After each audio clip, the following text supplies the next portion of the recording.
C'est dans la capitale, à Brasilia et au Sénat, que l'avenir de l'Amazonie est en train de se jouer. J'étudie l'ingénierie forestière.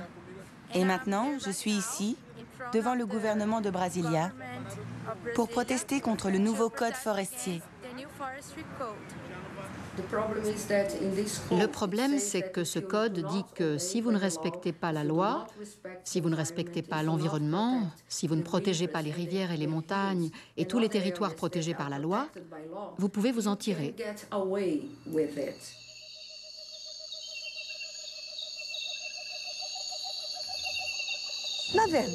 La vérité, c'est que si on dresse la carte des zones de conservation du Brésil, nous allons trouver de précieux gisements de minerais de grande valeur et qui seraient utiles au monde entier. Pourtant, selon la loi, leur exploitation est interdite dans les zones de conservation. C'est un immense préjudice pour le Brésil. L'Indien ici en Amazonie est très utile. Quand on trouve un gisement de nobium, un minerai dont nous aurons besoin dans le futur, alors il crée une réserve indigène. Et s'il s'agit de gisements d'or, encore une réserve indigène. C'est incroyable.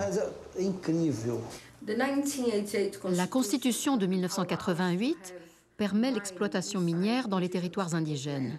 Mais elle a besoin d'une loi qui explique comment cela peut être développé. Toutes les mesures doivent être prises pour la protection des droits des peuples indigènes. Et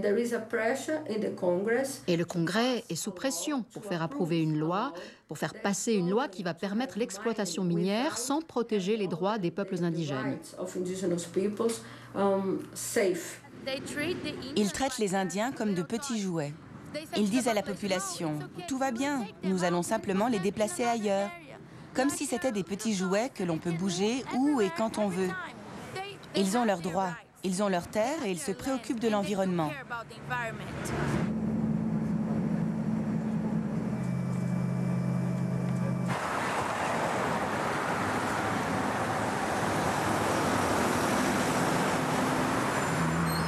La ville de Boa Vista, c'est l'avant-poste pour l'exploitation de la plus grande forêt amazonienne. Ici se concentrent les chercheurs d'or, de cassitérite, de coltan et de diamants. De plus en plus d'aventuriers viennent tenter leur chance dans cette partie du Brésil.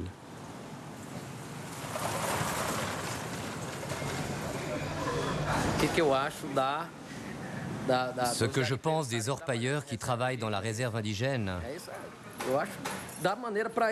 à mon avis, ils cherchent leur chemin, ils cherchent une place au soleil, mais ils œuvrent dans la mauvaise direction. Ils détruisent la flore, ils détruisent tout. J'ai travaillé avec des orpailleurs, mais aujourd'hui je suis sorti du groupe. J'ai été orpailleur au Venezuela. Ils ne veulent pas savoir si la rivière passe par là ou si la forêt est à côté. S'il le faut, ils dévient la rivière pour obtenir leur argent, leur minerai.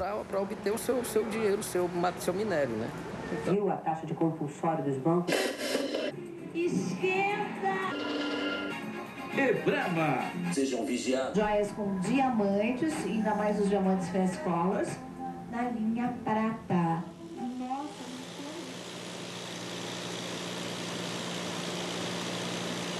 C'est à 1 heure d'avion de Boa Vista que vivent les Indiens Yanomami, les plus préservés, mais aussi les prochaines victimes de ce nouveau Far West.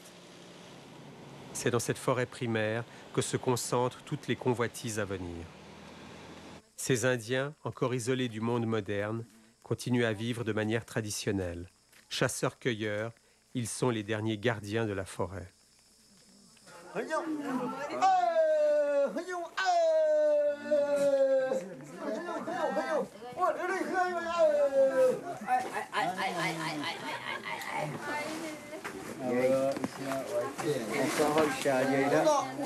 Chama Seinabo. E a Noémie. Quand nous, les Indiens, nous parlons, peu de gens nous comprennent. Peu de gens nous écoutent. Nous sommes les gardiens de la forêt amazonienne. Nous sommes les gardiens de la source d'où sort l'eau,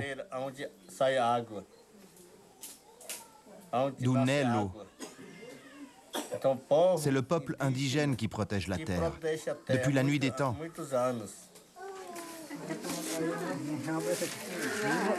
Pour les Indiens, la forêt est vivante.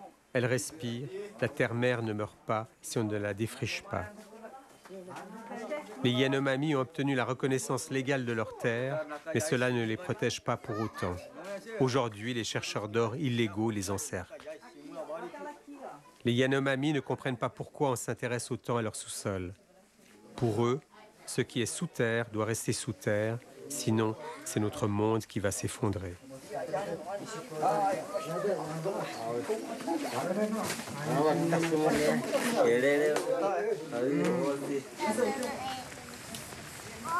David Kopenawa, leur chef, dit que la terre ne nous appartient pas, ce sont nos petits-enfants qui nous la prêtent. J'ai été menacé par les orpailleurs. Ce n'est pas le gouvernement, mais les orpailleurs qui nous envahissent. Je ne les laisse pas travailler en paix. Je ne les laisse pas tranquilles. C'est pour ça qu'ils disent qu'ils vont en finir avec moi. Parce que je lutte pour mes droits. Je lutte pour mes droits et le droit qu'a le peuple Yanomami de vivre en paix. Les zones jaunes sont les territoires indigènes en Amazonie. Ici, c'est le territoire Yanomami et la croix rouge indique où se trouvent les orpailleurs.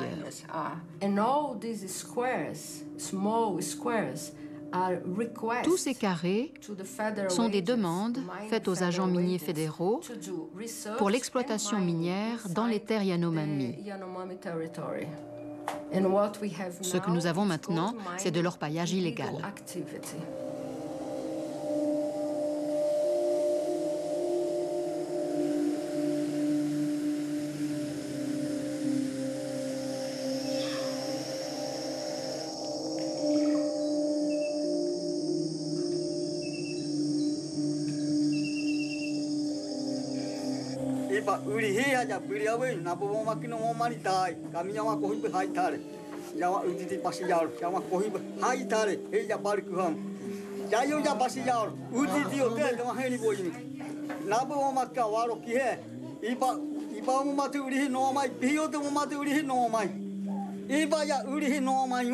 Kami hei uriha ya mia no maui hei iba mau ka ki ma ya mia shami mai kami ya bi kui he ya buria basi iba tu uriha iba ya tu uriha kai buria basia.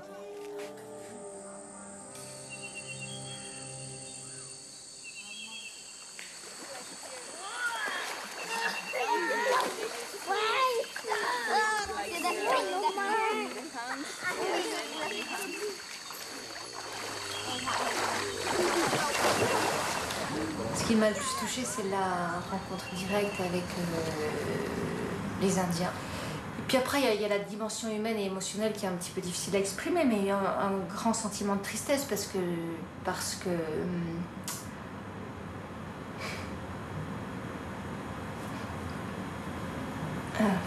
sentiment d'impuissance, quoi, pas d'impuissance, non, parce qu'il faut rester très, très positif. Et ils n'arrêtent pas de dire qu'ils sont positifs et optimistes, mais de se dire que le géant de l'argent et de l'économie va bouffer tout ça, quoi. Oh, j'ai pas envie de... Et ça m'embête que mon fils grandisse dans ce monde, quoi. Voilà. À travers la joie de David, qui nous a dit « je n'ai pas peur de mourir », c'était très fort de sentir qu'il se battait pas que pour lui, mais pour nous aussi, quoi. Pour notre monde, quoi. Et ça me rend triste pour tous ces enfants, que ce soit les Indiens ou nos enfants, c'est tout.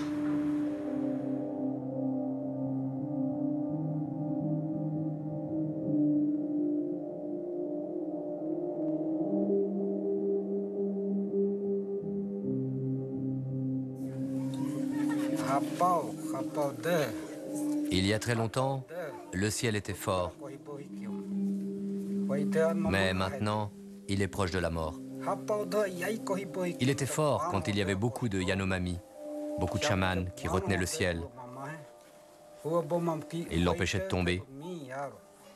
Mais le ciel va tomber, car nous, les chamans, nous sommes en train de disparaître. Nous sommes très préoccupés par la fin du monde. Après nous, la forêt mourra, les rivières aussi. Le monde a besoin de nous, les Indiens.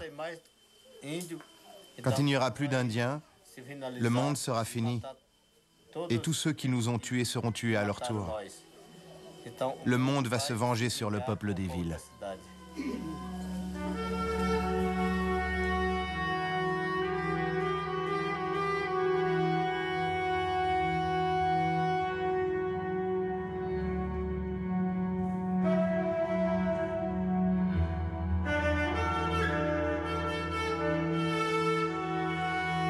L'Organisation mondiale contre la torture va continuer à se mobiliser sur la situation des défenseurs amérindiens de la forêt. Il y a urgence à écouter et à protéger ces peuples autochtones menacés. Nous ne pouvons pas détourner notre regard de cette réalité. Que va devenir notre terre quand cette forêt amazonienne n'existera plus? Ce qui se passe chez les Indiens Kayapo et Yanomami nous concerne tous. C'est notre avenir qui est en jeu.